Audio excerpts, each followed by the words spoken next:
There's now fewer than 4 weeks to go until we all head to the polls, and Oxford's students are expected to play a crucial role in determining the Oxford East and the Oxford West and Abingdon constituencies. More than 30,000 votes are on the line, with many students based at Oxford Brookes University. We sent former Brookes student Jeremy Stern back to his old campus to see how the issues had changed since he was a student.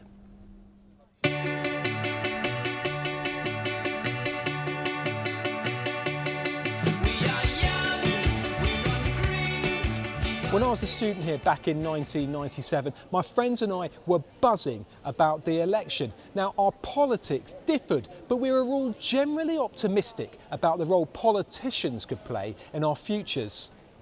Paying for higher education was a hot topic.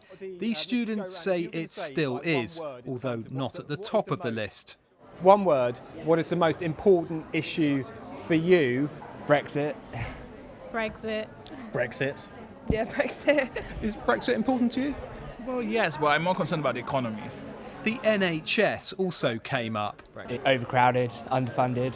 Whatever party's going to put the NHS in the best position. Students aren't aware enough of what's going on, and I wasn't that interested in politics before until now. There's such a diversity between the parties with Labour and Conservative. Their opinions are so far away that it's hard to pick a decision. This online tool developed at Brookes could help. Users have to answer questions about their values. It will then match you to the various parties. If you're interested in policy, this will help you get there. For this generation, there's been a transformation in how political messages are spread. The number of young people who actually go out and buy newspapers is very, very small indeed. Therefore, they're going to rely far more on social media, what they hear through social media. Oxford City Council's been working with Brookes to encourage students to register. I think it's hard to engage students actually. Although we might have more than ever on the electoral register, I think they are a lot more switched off with politics. How many of you are planning to vote? Put your hand up if you are. Everyone. Is that the case with all your friends? They don't really know enough about it and they prefer not to vote rather than actually casting an opinion that they don't know what they're saying. They don't really see the point of it, which is upsetting. I will not be voting because I just think there's so many people that vote that one extra vote doesn't really make too much difference. Vote if you can, because you have impact decisions you make. Before I left Brookes, I caught up with a university friend. Since Rich Craven and I studied here, the campus has been rebuilt.